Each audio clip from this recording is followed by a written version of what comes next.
So, when is the last time that you did an energy clearing for your home or your place of business? Um, Let me know in the comments. I'm really curious.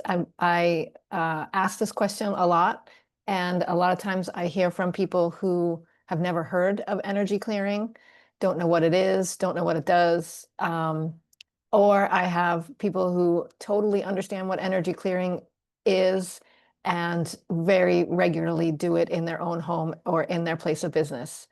I'm going to talk in a couple of videos about energy clearing, about what it is, about how it shifts the energy of your space and the benefits of it, and also how it complements feng shui. And also why the effects of an energy clearing last for a while or don't last for a while. I think that's a really important topic to cover. So, hi everyone, I'm Kerri Miller. I'm a feng shui and energy clearing practitioner. I've been practicing for more than 20 years now.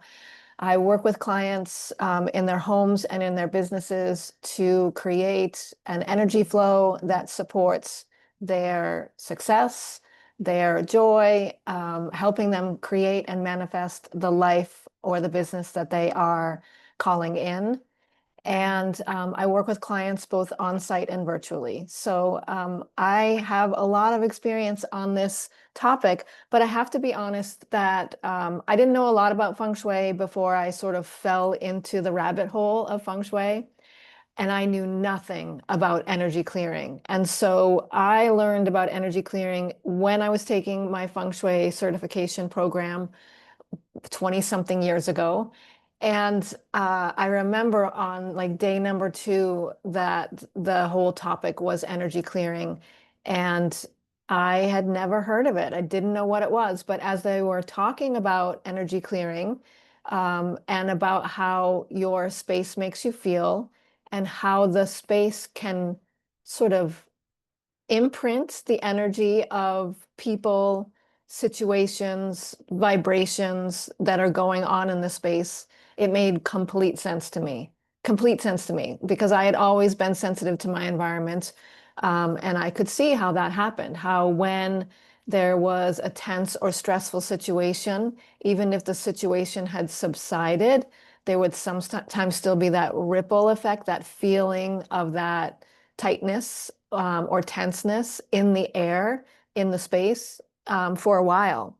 And so it made complete sense. And in learning how to clear that, it became another really big part of my own personal practice. And full disclosure, I didn't actually start offering energy clearing as part of my feng shui practice regularly, probably until like maybe 8 to 10 years ago, where I felt comfortable actually talking about it. It seemed like a really woo-woo thing to me. And I didn't really talk much about it. I would sort of whisper to clients who had been long-term clients with me, there's this other layer of energy that we can clear as well with this energy clearing technique. Would you be open to trying that as well? And as I did this, in my own home, it felt so good after I did a clearing. The space would feel lighter.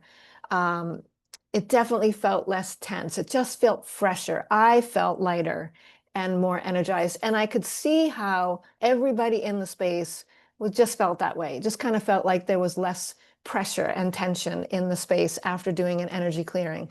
And after working with a few clients over and over again, they were like, "Yeah, this feels great. This was the best thing. I'm so glad that I did this." And I think it's a really important part of the practice now, and it's why I include energy clearing in my feng shui and energy clearing packages. I think the two things go hand in hand, but there is a difference to what the two practices are doing, and I want to make that clear over this video and some upcoming videos that I have planned to do. Excuse me. So energy clearing is really looking at the energy that's built up in the home over time.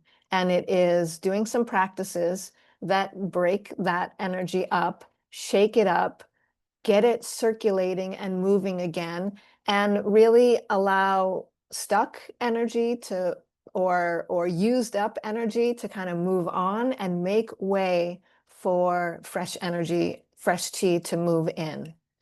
And it's really the practice of restarting or releasing the stagnant energy that's built up in a space over time. It could even be the practice of releasing other people's energy. So I use energy clearing a lot, especially when somebody is moving into a new home, where they're moving into somebody else's place. They're moving into somebody else's energy, their frequency, and we want to clear that frequency and bring in the frequency that matches the new homeowner. So sometimes it can be your energy and the energy of situations that you've been through. Sometimes it can be clearing the energy of things that have gone on in the past, the history of the space that has imprinted on the energy. So I kind of think of, energy is moving, it's got a frequency to it, and it takes on the frequency of the people and the situations that are going on in the space. And you get to shift that. Like you have the power to define what that is. So if your space is feeling kind of blah, or you're feeling kind of blah, or it feels tense, we can clear that and reset it and give you a blank slate to work with. It's really a great energetic reset that clears anything that's emotionally or energetically been lingering in your space. So, I mean, that could be, I do energy clearing often in my own home. It could be after an argument, after one of my daughters has a meltdown or a tough day. It could be after not feeling so well for a couple of days. So it could be after having company. So, and I'll do a separate video on when you can use energy clearing, when it's best prescribed. But anytime that you are feeling like there's been something going on and it's a little chaotic, it's a little erratic, it's a little anxious in here, it's a great time to calm the energy down, and an energy clearing is a great way to do that. You don't want that energy to imprint on your space. You don't want that feeling of heaviness and that stagnancy to build up over time, because then it just gets even more and more tense. And just to give, a great example, like right now we're in the Northeast, where, in late fall, we're heading into the winter season. Just in the last week or two, it's gotten cold enough that we aren't opening the windows regularly. And we have the heat turned on. So, after 6 months of that, of being in winter, us being all, huddled together, staying warm, not going out as much, the sun not being out as long, the energy gets really stifled and stuck and heavy. And so in the springtime is a great time to do a really good energy clearing of your space, because you are freshening up the energy. You're letting out, like you're literally letting out all of that energy that's built up over the long winter, and saying, I'm ready, send some good fresh energy into this space. But you don't have to wait for the spring season. You can do the energy clearing practice anytime. I was just doing a business consultation a couple days ago, at a really successful day spa, somebody who's been in business for 30 years now. And they had me come in to assess the space for the flow and the feel. And I did an energy clearing, and we'll do some more energy clearing as well. A lot of times I work with clients who have practices where they are seeing clients on a regular basis in their space.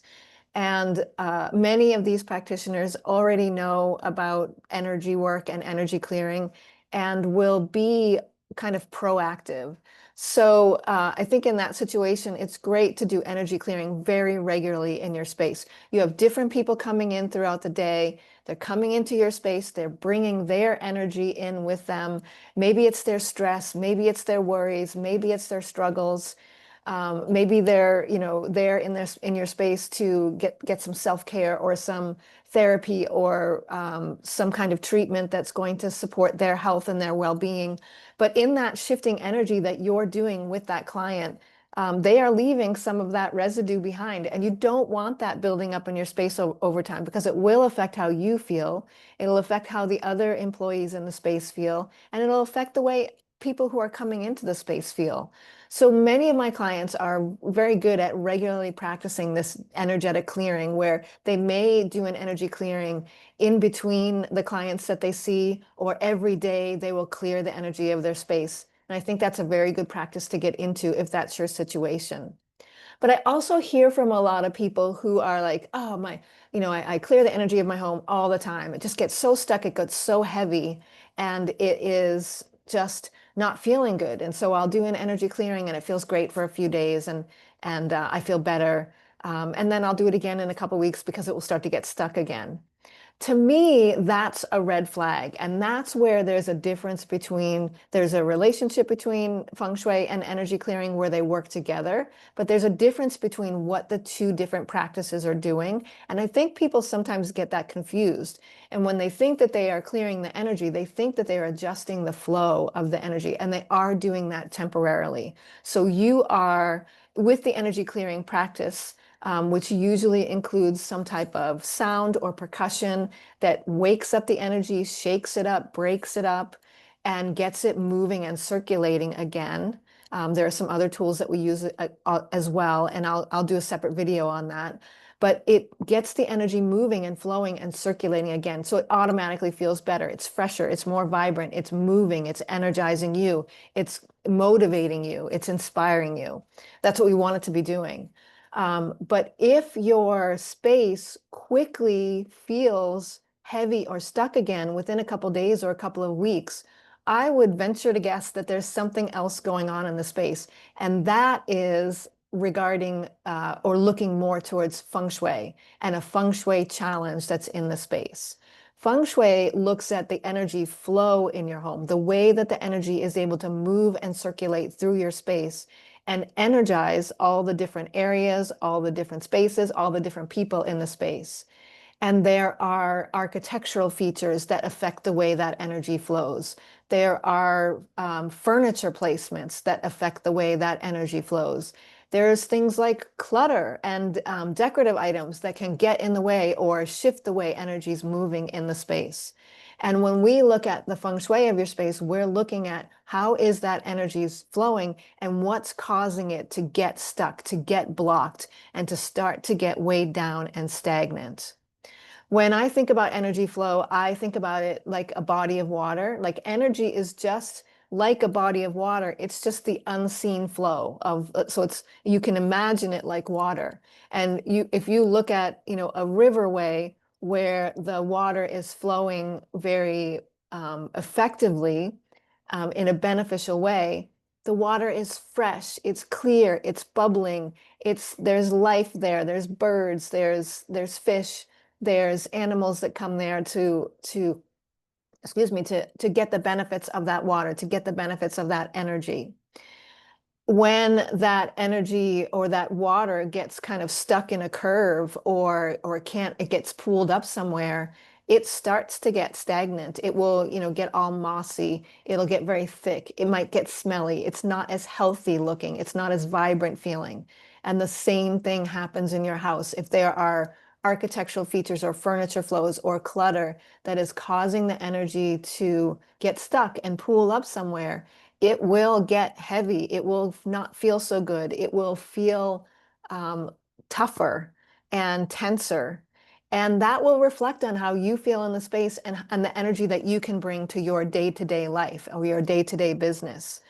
When we look at feng shui, we're looking at adjusting and placing cures that adjust the way the energy flows so that it is consistently flowing in a beneficial way. Then the energy clearing is this layer on top of it that just freshens it up on a regular basis. But it's not a rescue cure. Energy clearing shouldn't be a rescue. It should be something that is a maintenance that just helps maintain the space, not that it's coming in to fix the space because things feel really bad or really awful or things are going wrong.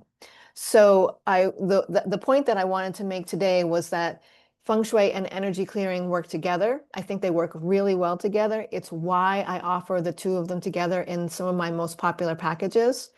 And I think they go hand in hand. But if you're doing the energy clearing and you're not doing the feng shui, it's going to be more likely that the energy is going to get stuck because you haven't fixed that flow issue and made sure that the energy is able to continuously move, continuously circulate.